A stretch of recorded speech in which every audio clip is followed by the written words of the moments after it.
اعوذ باللہ من الشیطان الرجیم بسم اللہ الرحمن الرحیم حسبی اللہ لا الہ الا ہوا علیہ توکلت وہو رب العرش العظیم اللہم انی اسألک بحق الحسین وجدہ وابیہ وامہ واخیہ والآئمۃ من ذریتہ ان تصلی علی محمد وآل محمد یا بقیت اللہ یا طالب بدم المقتول بکربلا علی جل صلوات۔ مومنین کرام، اس تقریب کے جو بانی ہیں، جو منتظمین ہیں، سید کلیم حیدر شاہ صاحب، سید ابو ذر بخاری شاہ صاحب اور ان کے ساتھی اور احباب ان کے شکر گزار ہیں کہ انہوں نے اس تقریب کا انعقاد کیا ولایت امیر المومنین کے حوالے سے اور ہمیں یہاں شرکت کی اور اظہار خیال کا موقع عطا فرمایا۔ احباب کے خطاب سنے، اجلاس کا ایجنڈا پڑھا بھی اور سید کلیم حیدر کی زبانی سنا بھی۔ بے شک ہم اس ایجنڈے سے مکمل طور پر متفق ہیں۔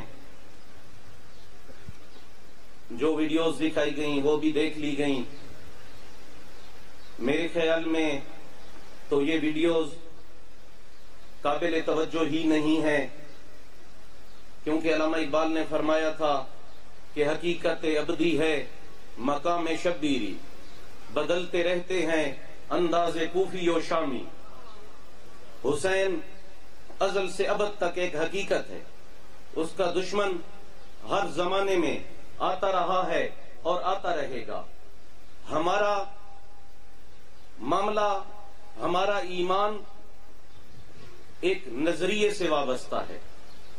ہمیں شخصیات کے پیچھے نہیں بھاگنا چاہیے، اور یہ جو شخصیات ہیں جو اس نظریے کی مخالفت کر رہی ہیں، یہ بھی ہمارا کیا ٹارگٹ ہو سکتی ہیں؟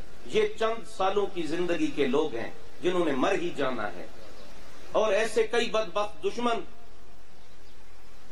محمد و آل محمد کے متعلق نازیبا کلمات ادا کرتے ہوئے یا ان کی توہین کی جسارت کرتے ہوئے جہنم جا پہنچے۔ اور سب سے بڑھ کر امیر شام کا دور ہم کیوں بھول جاتے ہیں کہ جب مساجد میں ممبروں سے امیر المومنین علیہ السلام کی اہانت کی گئی اور صالحہ سال کی گئی، مگر کیا نتیجہ نکلا؟ کیا وہ نظریہ ختم ہو گیا؟ نہیں، وہ نظریہ ختم نہیں ہوا۔ ہمارا دلچسپی، عقیدت کا مرکز و محور وہ نظریہ ہونا چاہیے۔ شخصیات آتی جاتی رہتی ہیں، آج ہم یہاں کھڑے ہیں، کل نہیں ہوں گے، مگر حسینیت کا نظریہ قائم رہے گا۔ اور ان جیسے نازیبا کلمات کہنے والے بھی کئی آئے اور چلے گئے، لیکن جہاں پہ حق قائم ہے، حق کی وجہ سے حق کے رد عمل میں باطل بھی موجود ہے۔ اور دیکھ لیں، ہمارا، میں بار بار کہہ رہا ہوں کہ ہماری عقیدت اور دلچسپی اور توجہ کا مرکز و محور نظریہ ہونا چاہیے۔ سب سے بڑی مثال جناب حر کی ہے۔ میرے خیال میں جو زیادتی اور مظالم جناب حر کی طرف سے سرزد ہوئے تھے وہ قطعاً ناقابل معافی تھے، مگر جناب حر امام حسین کی صداقت کا ایک بہت بڑا گواہ ہے۔ وہ ثابت کرتا ہے کہ امام حسین کی یزید سمیت کسی سے کوئی دشمنی نہیں تھی، بس وہ ایک نظریے پہ قائم تھے، بلکہ مولا خود ایک نظریہ تھے۔ جو اس نظریے پہ تھا وہ مولا کا ساتھی تھا، مولا کا ناصر تھا۔ جو اس نظریے کا مخالف تھا وہ مولا کا دشمن تھا۔ اور جب حر جیسا دشمن بھی اس مخالف اور باطل نظریے سے تائب ہو کر مولا کی طرف آتا ہے تو ایک لمحے میں حسینی ہو جاتا ہے۔ بات شخصیات سے بڑھ کر بات نظریے کی ہے۔ کربلا کی قربانی ایک نظریے کے اوپر ہوئی۔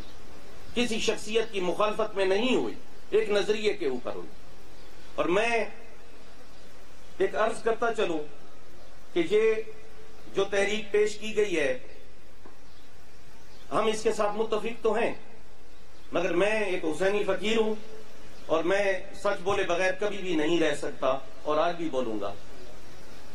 بات یہ ہے کہ ایسی جو محافل ہیں، ایسی جو تقریبات ہیں، ایسے جو اجلاس ہیں، وہ صرف آ کے بیٹھنے تک، چند باتیں کرنے تک، تقریریں سننے اور سنانے تک، کھانا کھا کے چلے جانے تک محدود نہیں ہونی چاہیے۔ اور اگر اس ٹائپ کی تقریبات ہوں تو میرے خیال میں پھر فائدہ ہی کوئی نہیں ہے، اور پھر آنا جانا بھی ایسے ٹائم کا ضیاع ہوگا۔ اگر یہ تقریبات، یہ اجلاس، یا اگر اسے کسی تنظیم کی شکل دی جائے، اگر یہ با مقصد ہو اور منتظمین اور بانیان سے لے کر تمام گدی نشینان، تمام مومنین، سادات، فقراء استقامت کے ساتھ اس نظریے پہ کھڑے ہوں، بسم اللہ، ہم ہر قربانی کے لیے حاضر ہیں۔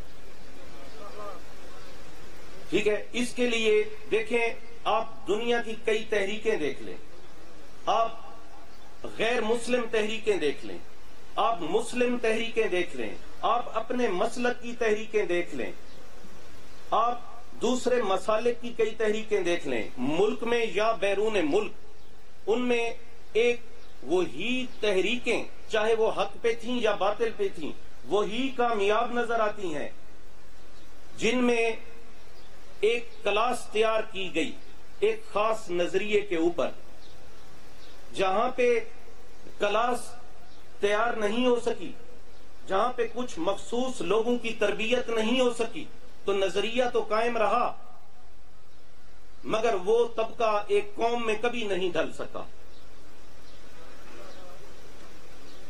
وہ طبقہ کسی قوم میں نہیں ڈھل سکا۔ کچھ ایسے لوگ ہیں، ابھی جو ویڈیوز میں بھی کچھ ایسے حضرات ہیں جن سے ہم شدید نالاں ہیں اور بیزار ہیں، مگر اگر غور سے جائزہ لیں تو انہوں نے بھی پوری زندگی محنت کر کے ایک طبقہ تیار کیا، اس طبقے کو ہم باطل کہتے ہیں، ہم باطل مانتے ہیں، مگر اگر دیکھیں تو یہ کریڈٹ تو ان کو دیں گے نا کہ انہوں نے تربیت کر کے ایک طبقہ تیار کر لیا۔ ہم نے کہاں تیار کیا؟ ہمارے پاس وہ طبقہ کہاں ہے؟ ہمارے پاس وہ طبقہ نہیں ہے۔ ہم چھوٹی چھوٹی ٹکڑیوں میں بٹے ہوئے ہیں، ہم ایک دوسرے کو برداشت کرنے کے لیے تیار نہیں ہیں، ہمیں تو مار پڑے گی۔ یہ تو وعدہ ہے خدا کا اپنے رسول سے، جو امام حسین علیہ السلام کے ظہور کے دن جناب جبریل کی زبانی ہوا تھا، اور پھر وعدہ ہے رسول کریم کا اپنی بیٹی سے کہ خدا ایک قوم پیدا کرے گا جو تیرے بیٹے حسین کو یاد رکھے گی اور حسین کے مصائب پہ روتی رہے گی۔ یہ تو وہ اللہ کا وعدہ ہے اپنے نبی سے، اور نبی کا وعدہ ہے اپنی بیٹی سے کہ ہمارا وجود قائم ہے، ورنہ تو ہمارے اندر وہ کوالٹیز ہی نہیں ہیں، ہمارے اندر تو وہ خصوصیات ہی نہیں ہیں کہ ہم قائم رہتے۔ یہ تو بی بی کا معجزہ ہے کہ ہمارا وجود قائم ہے۔ اور ہم نے کیا خود احتسابی کی ہے؟ کیا ہم نے کبھی اپنے گریبان میں جھانکا ہے؟ دیکھیں، تولا اور تبرہ ہمارے دین کے ارکان ہیں۔ تولا اور تبرہ کیا صرف برا بھلا کہہ دینے کا نام ہے، یا تولا کچھ کردار بھی ہے؟ تبرہ کیا صرف لعنت کا نام ہے، یا تبرہ کچھ کردار بھی ہے؟ دیکھیں، تولا کس کا ہے؟ محمد و آل محمد علیہ السلام کا تولا ہے۔ یہ زبان سے اقرار بھی ہے، ان کی ولایت کا اقرار بھی ہے، اور ان کی سیرت و کردار پہ اور ان کی تعلیمات اور ان کے نظریات پہ عمل کرنے کا نام بھی تولا ہے۔ صرف زبانی بات کا نام دین نہیں ہے۔ اور تبرہ کیا ہے؟ تبرہ صرف کسی کو گالیاں دینے کا نام نہیں ہے، تبرہ صرف کسی کو برا بھلا کہہ دینے اور لعنت کرنے کا نام نہیں ہے، تبرہ اس کردار سے بیزاری کا نام ہے جس کردار پہ محمد و آل محمد علیہ السلام نے لعنت بھیجی۔ تبرہ اس کردار سے بیزاری کا نام ہے۔ اور اگر زبانی تبرہ کرتے ہوئے ہم وہ سارے کام کر لیں جن پہ محمد و آل محمد نے لعنت کی ہے، کیا ہمیں تبرہ کرنے کا حق حاصل ہے؟ ہم سے یہ بات کون کہے گا؟ اور پھر میں اپنے طبقے پہ آ جاؤں، گدی نشین پیر حضرات، ہمیں تو کوئی کچھ کہہ بھی نہیں سکتا، ہم جو بھی کر دیں کسی نے کیا کہنا ہے. بابا صحیح بسم اللہ سلام. ہماری اصلاح گدی نشینوں کی پیروں کی ملک میں میرے خیال میں سب سے بڑا مشکل کام ہے. ہمیں کون کہے؟ ہم سننے کو تیار ہی نہیں ہیں. کوئی ہمیں کہہ کے تو دیکھے. کس کی جرات ہے ہمیں کہے کہ تم غلط ہو؟ ہمیں کون کہے گا؟ یہ جرات ہمارے اندر کب پیدا ہوگی کہ ہم خود احتسابی کریں؟ ہم وہ کلاس کب تیار کریں گے؟ ایسے کسی کو گالیاں دینے سے میرے بھائیوں کام نہیں چلے گا. میں کہوں ایک بات، میں معذرت کے ساتھ عرض کروں کہ ایک آدمی ہے، نوجوان پڑھا لکھا لڑکا ہے، اور وہ کسی اندھی عقیدت کا شکار نہیں ہے. وہ سائیں کلیم حیدر کے پاس آتا ہے اور ان سے کہتا ہے کہ مجھے کوئی روحانی پیشوا چاہیے جو میری رہنمائی کرے، جو مجھے محمد و آل محمد علیہ السلام کا نظریہ سمجھائے. تو سامنے دو آدمی کھڑے ہیں. ایک آدمی مصلی پہ ہے، اس نے امامہ باندھا ہوا ہے، اوپر عبا بھی پہنی ہوئی ہے، اس کے ہاتھ میں قرآن ہے. ایک سائڈ پہ شخص بیٹھا ہے جو یا کتے لڑا رہا ہے یا شراب کی بوتل اس کے ہاتھ میں ہے، اور وہ کوئی میرا گدی نشین بھائی ہے. اب سائیں کلیم حیدر سے وہ لڑکا پوچھتا ہے جو اندھی عقیدت کا شکار نہیں، وہ کہتا ہے کہ یہ امامے والا یہ قرآن جس نے اٹھایا ہوا ہے اس کے پاس چلا جاؤں؟ سائیں کلیم کہتے ہیں نا نا بابا، یہ تو مقصر ہے، لعنت کرو اس پہ. وہ لڑکا رک جاتا ہے. وہ کہتا ہے یہ سامنے وہ کتوں والا بوتل والا. کلیم حیدر کو کہنا پڑتا ہے مجبوراً، سائیں ہے. اب وہ لڑکا ششو پنج میں ہے. یہ کون سا دین ہے جس میں قرآن والا مقصر ہے، بوتل والا سائیں ہے؟ میرے بھائیو یہ ہمیں سوچنا ہوگا. کون سوچے گا؟ کون کہے گا یہ ہمیں باتیں؟ دیکھیں، ہمیں جو محمد و آل محمد کی تعلیمات، سیرت، کردار، اخلاق، نظریات، حالات زندگی، فضائل، مصائب، ان میں سب میں سبق ہے. مولا امیر المومنین علیہ السلام کا فرمان ہے، اچھا وہ ہے جو اچھی باتیں، جو اچھے اعمال کرے. اچھا وہ ہے جو اچھے اعمال کرے. اچھی باتیں تو برے لوگ بھی کر سکتے ہیں، ٹھیک ہے نا. اور دیکھیں یہ جو امام حسین علیہ السلام کی اتنی بڑی قربانی تھی، وہ بابا صرف ہمیں رلانے کے لیے نہیں تھی. یہ تو ایک حسرت ہے ہماری کہ مولا جو ایک مثالی معاشرے کا قیام چاہتے تھے، اور مولا نے خود واضح کیا مدینہ سے نکلتے ہوئے اور راستے میں بھی، اور مکہ کے قیام میں بھی، اور عراق کی طرف سفر کرتے ہوئے بھی، اور کربلا کے قیام میں بھی، اور بالخصوص روز عاشور بھی. امام مظلوم نے بار بار کیا فرمایا؟ مولا نے فرمایا کہ میں اس ملک میں جنگ و جدل یا فساد یا خون ریزی کرنے کے لیے نہیں نکلا، نہ ہی میرا مقصد حکومت پہ قبضہ کرنے کا ہے. میں تو فقط اس لیے قیام کر رہا ہوں کہ اپنے نانا کی امت کی اصلاح کروں، اور اپنے نانا اور اپنے بابا کی سنت کو زندہ کروں. تو مولا نے اپنا منشور بیان کر دیا. اسی میں طوالت کی معذرت چاہتا ہوں لیکن میں اپنا بیان مکمل کروں گا. اسی منشور پہ عمل کرنے کے لیے امام مظلوم نے ایک مشکل راستے کا انتخاب کیا، مشکل سفر کیے، اور کربلا میں ایک عظیم قربانی دی. اور ہم روتے کس لیے ہیں، عزاداری کیوں ہے؟ کہ امام مظلوم کا ایک مشن تھا جو انہیں پورا نہیں کرنے دیا گیا. اسی بات کا رونا ہے. ایک آئیڈیل معاشرے کا قیام میرے مولا کا مقصد تھا جو انہیں نہیں کرنے دیا گیا. تو کب ہوگا یہ مقصد پورا ہوگا، یہ وعدہ پورا ہوگا، وہ ایک مثالی معاشرہ قائم ہوگا. پھر ایک حسین آئے گا، پھر ایک حسین آئے گا جو حسین کی اس حسرت کو پورا کرے گا انشاءاللہ، اور جلد آئے گا. تو یہ دور غیبت ہے میرے مولا کا، ہمارے لیے دور آزمائش بھی ہے اور دور ابتلا بھی ہے. تو ٹھیک ہے، اللہ کا وعدہ ہے، معصومین علیہ السلام کے فرامین ہیں کہ جب میرے مولا آئیں گے تو وہ اس دھرتی کو عدل اور انصاف سے ایسے بھر دیں گے جیسے وہ ظلم و جور سے بھر چکی ہوگی. مگر مولا کی غیبت میں ہماری کیا ذمہ داریاں ہیں؟ کیا ہم ہاتھ پہ ہاتھ رکھ کر بیٹھ جائیں اور انتظار کا کیا یہ مطلب ہے کہ ہم نے کچھ نہیں کرنا؟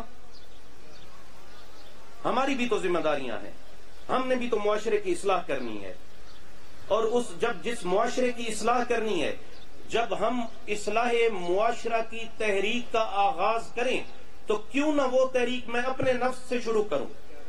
میں آپ کو کیوں نصیحت کروں؟ پہلے میں اپنی اصلاح کیوں نہ کروں؟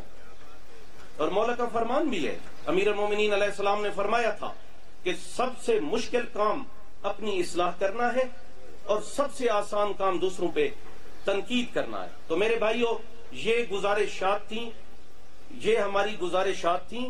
ہم اس منشور سے پوری طرح متفق ہیں، ہم فقراء کی اولاد ہیں، فقراء کے خادم ہیں، اور تمام آپ مومنین، سادات اور تمام ماتمیوں کے پیروں کی خاک ہیں۔ مگر جو باتیں حق کی ہیں وہ کہنی ہوں گی، سننی ہوں گی۔ یہ جو منشور بیان فرمایا ہے کلیم حیدر گیلانی صاحب نے، جو نکات بیان کیے ہیں اور جو باتیں کہی ہیں جن کے اوپر ہمیں بلایا گیا ہے، ان نکات کی روشنی میں اکابرین بیٹھ کر ایک منشور تیار کریں۔ یہ میری عرض ہے، دست بستہ عرض ہے، اس میں ایک منشور تیار کیا جائے اور پھر اس منشور پہ عمل درآمد کا ایک طریقہ کار وضع کیا جائے، تبھی ہم کسی کامیابی کی طرف یا کسی منزل کی طرف بڑھیں گے۔ اگر ہم صرف باتیں کر کے اور کسی کو گالیاں دے کے ہمارا مقصد حاصل نہیں ہوگا۔ جب ہم ایک کلاس کی تربیت کر لیں گے، جب ہم اپنی اصلاح کر لیں گے، تو اور یہ ہماری کامیابی بھی ہوگی، ہماری تحریک کی کامیابی ہوگی، اور ہمارے مولا مظلوم کربلا کی وہ حسرت بھی ہے جب انہوں نے فرمایا تھا کہ میں ایک مثالی معاشرہ قائم کروں گا۔ تو اور کچھ نہیں، تو جس کا نام لے لے کے روتے ہیں ان کی حسرت سمجھ کر ہی ہم اپنی اور معاشرے کی اصلاح کر لیں، اور انشاءاللہ جو تحریک چلی ہے ہمیں مولا پہ یقین ہے کہ ہماری نصرت فرمائیں گے اور ہماری یہ تحریک کامیابی سے ہمکنار ہوگی۔ اگر ہم آج کچھ کر جائیں گے تو ہمارے بعد آنے والے بھی اس سلسلے کو آگے بڑھائیں گے۔ اگر ہم ہی کچھ نہ کر سکے تو کسی نے کیا کرنا ہے؟ اور میں اجازت چاہوں گا، اور مجھے ایک شعر یاد آ گیا کہ قتل گاہوں سے چن کر ہمارے علم، قتل گاہوں سے چن کر ہمارے علم، اور نکلیں گے عشاق کے قافلے، جن کی راہ طلب سے ہمارے قدم، مختصر کر چلے درد کے فاصلے۔ سلام۔